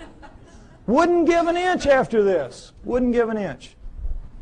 It's ridiculous. Now, here's the stone they're working on. Next slide. Some of you may have seen this. This is an ancient 1,170-ton obelisk lies unfinished at the Aswan quarry. A crack rendered the stone unusable. It's pink granite. They were making it into an obelisk like the one you saw in Allen's slides. Okay? It's about 100 feet long. It's about 12 feet wide, 12 feet deep on the side. Imagine the Washington Monument just squared off. And it's pretty much done. But now let's move this from the Stone Age. Let's move it through the age of copper, because copper wouldn't make a dent in that. And let's move it into the Bronze Age. Bronze will chip on it. Bronze will take a little bit of it out. Now, let's put our bronze chisels or hatchets or whatever in the hands of some guys and get them down in this crack and put them to work. How do you think you're going to fare in there? Pretty tight fit. Plastic Man might have a tough time up in there. But the point is, they've got it pretty much done. They're working on the spire here. When they break it, you know how it works. You press here, you get this. Well, look, does this look like somebody chipping away with a little hand? No. This looks like a belt sander taking pieces out the size of the chair you're sitting on. Huge chunks of pink granite, one of the hardest stones in the world, just being ripped out.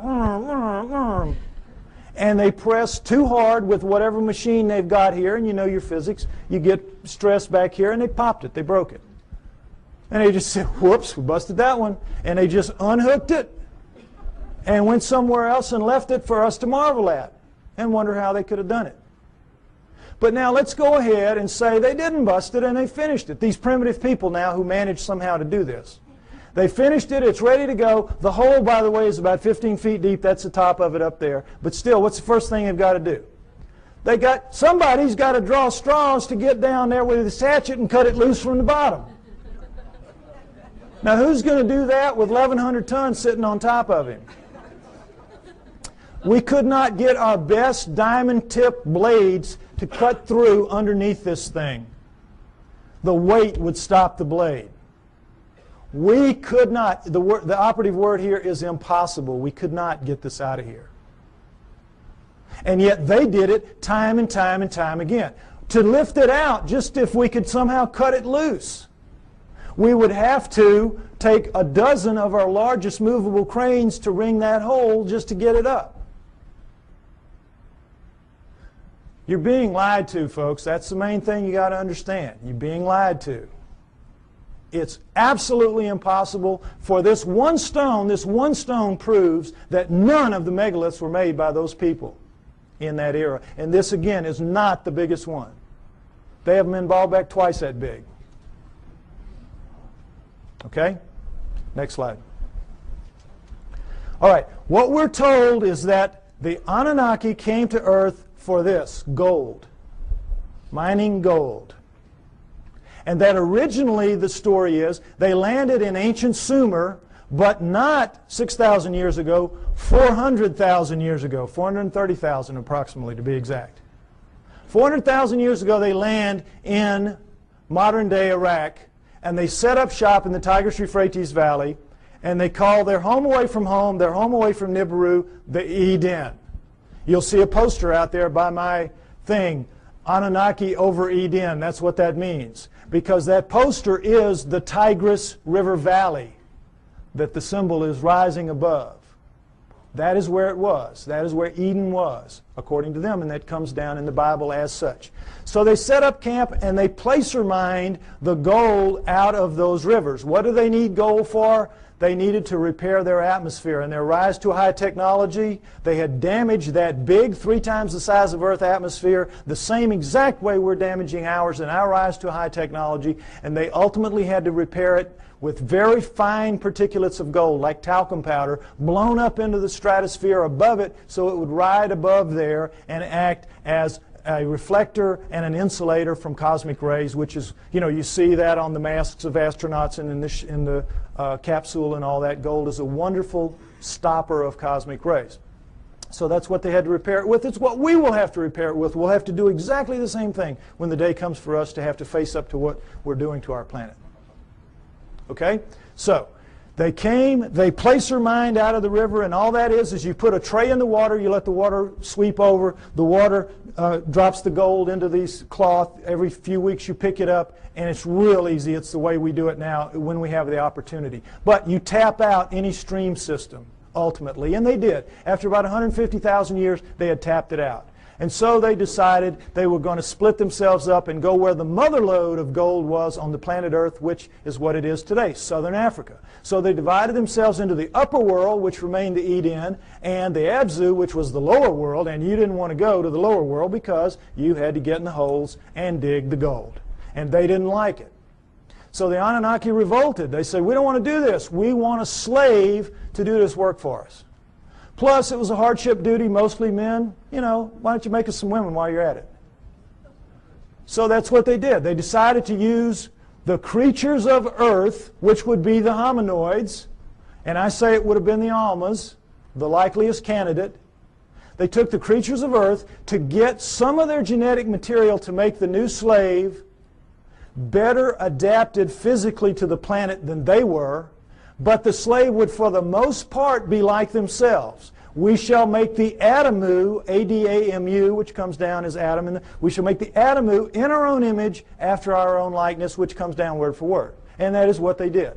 They made their slave inferior models of themselves. That's us, folks. That's us. We're really inferior models of the Anunnaki. And as you saw in the cylinder seal, we look like them. We look like, in their own image, after their own likeness. In all of the cylinder seals, we look just like them. We don't have the horns on our headgear. That's about it. We are them. That's why we're not adapted to this planet. That's why we're so obviously not a part of this planet. We have their bones. We don't have primate bones. We have their muscles. We don't have primate muscles. We have their skin. We don't have primate skin. We have their body pattern, their hair patterns on their body is ours. We have thickest on our front, thinnest on our back. Primates have thick on the back, thin on the front. We have their eyes, their poor night vision eyes. We have their foreheads. We have their brains. That's the key to this. We have their brains. That's why we're not like anything else on this planet. We are them. We are genetically engineered copies of them. Okay, next slide. Let's take a look at how that was done. Human body contains 100 trillion cells. There's a nucleus inside each human cell except red blood cells. Each nucleus contains 46 chromosomes arranged in 23 pairs. One chromosome of every pair is from each parent. The chromosomes are filled with tightly coiled strands of DNA. Genes are segments of DNA that contain instructions to make proteins, the building blocks of life. This is where genetic engineering takes place. Now, we're going to go over it lightly, but it's very important. I want you to understand these things that I'm going to tell you now. Okay, next slide. Don't worry about the details and how they do it. This is what they do. They can open up a cell, our genetic engineers can, our geneticists can. We can open up a cell, open up the nucleus, pull out strands of DNA, and in that strand, 98% of it will be what's called junk DNA. We don't know what it does. If it has a function, we don't know what it is. 2% will be what are called, prosaically enough, the working segments. They work. They do what they're supposed to do. They make the proteins. Now, if you cut in the junk above a working segment and in the junk below and remove it and have done the same with another strand of DNA over here, you can move anything into anything else. It can be animal into plant, plant into animal, fish into fowl. It does not matter, because all living things at the most fundamental level are exactly alike. Understand that. We're all made of the same 4 base pairs, the same 20 amino acids. Everything is the same at the most basic level. It's like it's pop beads that are interchangeable. It is almost as if somebody designed it that way so they could just mix and match the parts and make anything they wanted. Isn't it? Something to think about. Okay, but the problem with it from an engineering standpoint is this. You're not cutting with a blade. These are not precise cuts. The blade would have to be a few molecules thick. You're cutting with chemicals. Chemicals.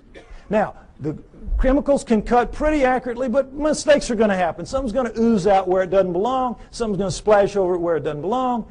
Mistakes are going to happen. Inevitable. We know that. We make mistakes all the time. Another problem with genetic engineering is you don't know what you're going to get when you do this. You can't predict. You have to decide what you're going to do. You have to do it. You have to let it express, which is live, and see what you get, and then use that to determine what you do the next time. And of course, the great fear in genetic engineering is somebody's going to make a mistake and create the Andromeda strain that's going to kill us all. A legitimate concern. Although everybody's very careful, and I'm not too worried about it. But mistakes do happen because all of this is so incredibly microscopic. It's out of the nucleus of your cells. Imagine how microscopic it is. But don't try to figure it out. I can't even figure it out. It's really complex. But they do it. Okay. Understand that. Now, with that in mind, let's look at some of the proofs that I say indicate very clearly that we are, in fact, what the Sumerians say, a genetically engineered species by the Anunnaki. Next slide. Okay, here we go. The cerebral cortex is the deeply convoluted surface region of a brain that is most strongly linked to intelligence, lower right. It's the stained part out here. If you peel that off of the brain of a rat, it will cover a postage stamp. Peel it off of a monkey, it'll cover a postcard. Peel it off a chimp, it'll cover a sheet of typing paper. Peel it off of us, and it'll cover 4 sheets of typing paper. Now, you can see this is a transition. This is clearly a transformation. Now, there's some weird things about it. These guys are using all they've got. All they've got. We're using 1/2 of 1 page in a very different way than they are using what they have. 1/2 of 1 page. How do we know? We all know. We use about 10% of our brains. We know that from the studies done with idiot savants. You know that. And we know there are thousands of miles of neural network in our heads not being used. We don't know why. We don't know why. I'll tell you why. We shall make the atom who's strong but not too strong, smart but not too smart. They sealed it off genetically at the 10% mark, or wherever it is. We don't know exactly where it is. But wherever it is, they sealed us off. You don't want your slave to be anywhere near as smart as you. You, in fact, want your slave to be so decidedly inferior to you that you never have to worry about treating it like a slave.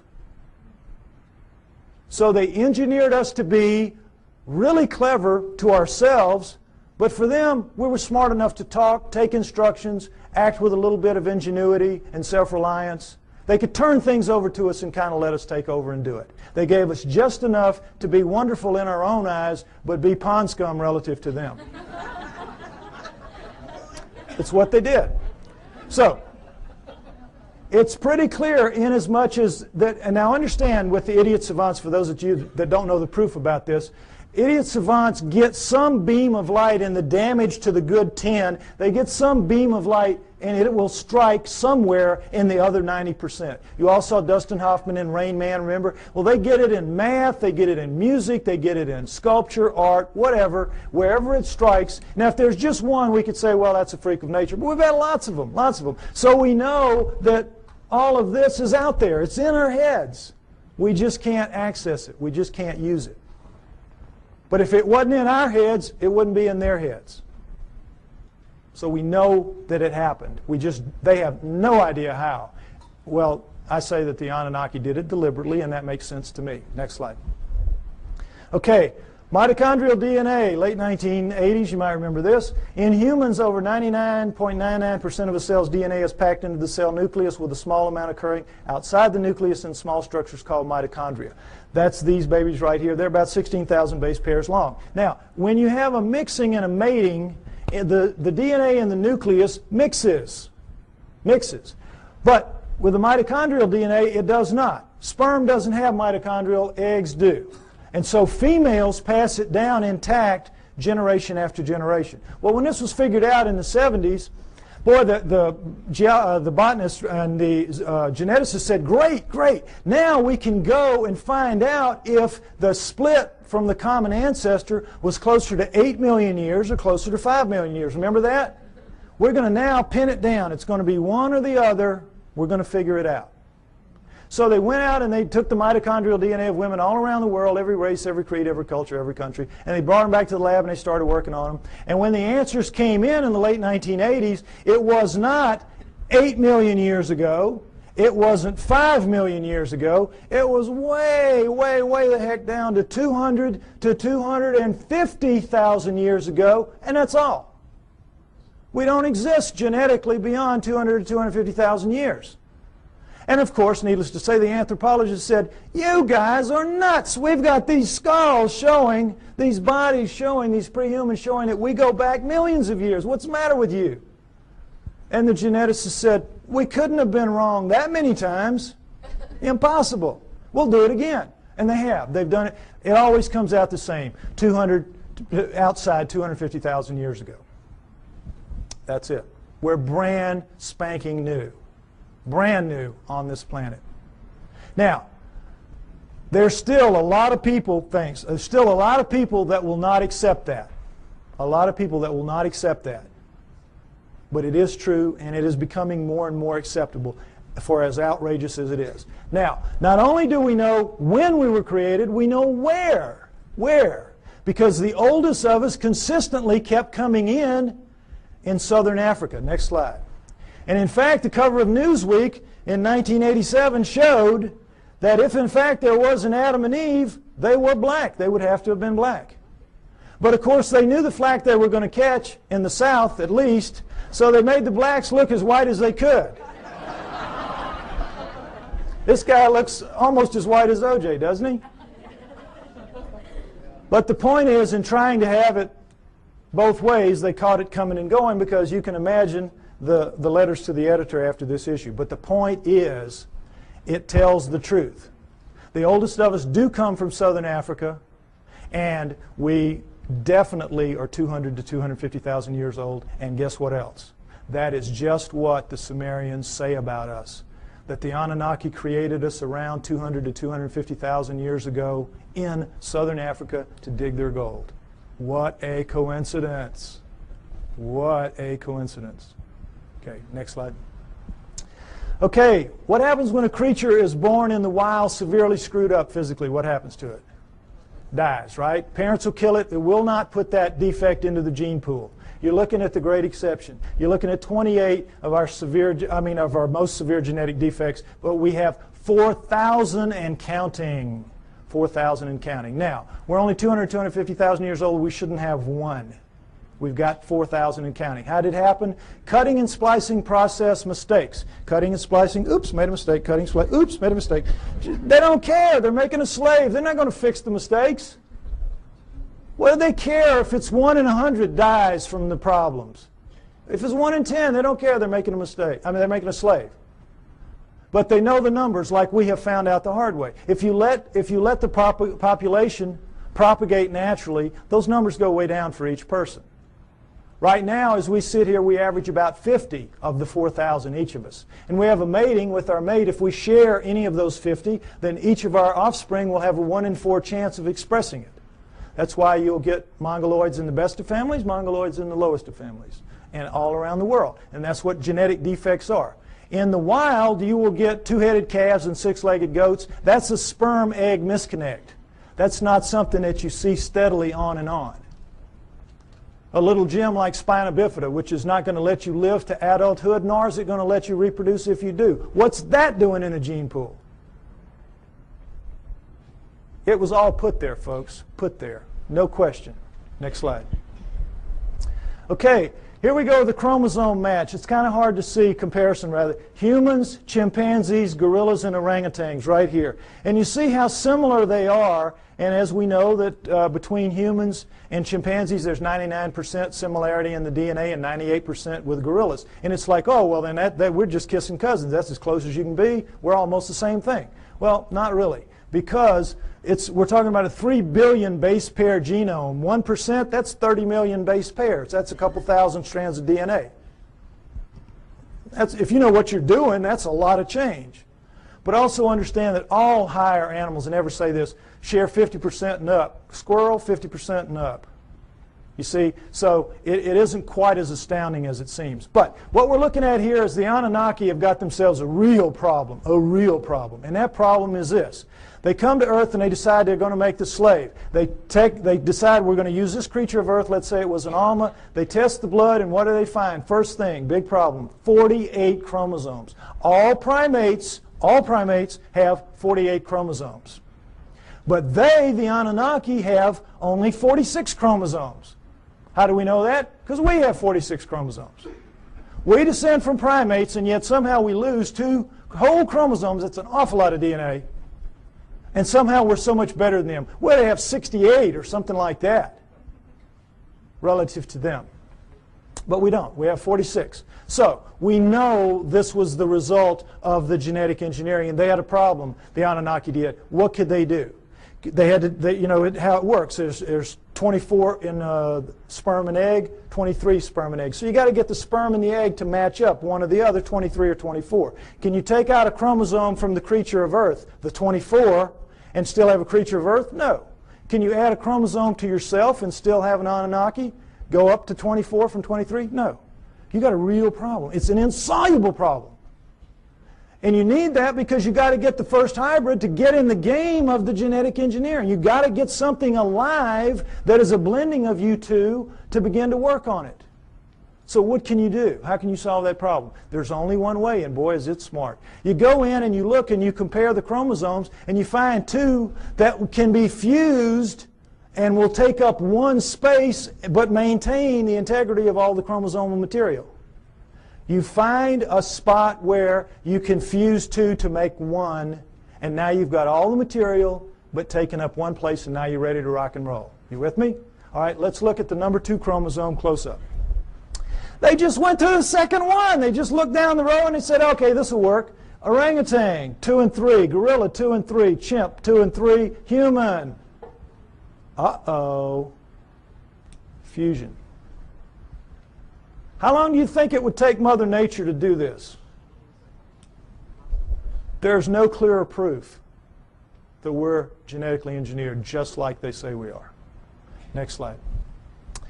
And so, I think it's fair to say that everything we know is wrong, at least about human origins, that we were given life by the gods with a small g through the equivalent of a test tube, and that originally we were the hair-covered hominoids, and that our humanity emerged from that. Now, this is where I normally end it, and they tell me I'm running out of time, so I want to get to the new thing that I want to share with you. Oh, no, where did I? Oh, here it is. Because this is really exciting to me. On the 12th of this month, which was just recently, I received an email from a person who wants to remain anonymous. And this is what he said to me. He is a geneticist, a full-blown geneticist. And he says, "Dear Mr. Pye, I agree with your conclusions and will give you a few hints, if you wish, as a DNA deep throat. First, look up the huge discontinuities between man and the various apes for whole mitochondrial DNA, genes for the Rh factor, and human Y chromosomes, among others. Regarding number 3, the chromosomes, I refer you to K.D. Smith's 1987 study titled Repeated DNA Sequences of the Human Y Chromosome. It says most human Y chromosome sequences so far examined do not have homologs, which are similar sequences, on the Y chromosomes of other primates. Human female DNA does look somewhat ape-like, but not the male Y. This means that if we are a crossbred hybrid species, as you contend, meaning me, the cross had to be between a female ape-like creature, a creature of the earth, as the Sumerians said, and a male person from elsewhere, as I also contend. He goes on to say, what the evolutionists do is find certain genes which look very similar between man and ape, then they make a tree of descent while ignoring those huge impassable abysses of difference elsewhere. Also, by certain methods of DNA dating, one can tell that numerous genes have been recently added to the human genome. If workers in my field were to say such things openly, we would be ostracized, as I also contend, and forced to live in a tent. Any work along these lines would be rejected without any form of appeal. So what can we do? Sincerely, DNA Deep Throat. Now,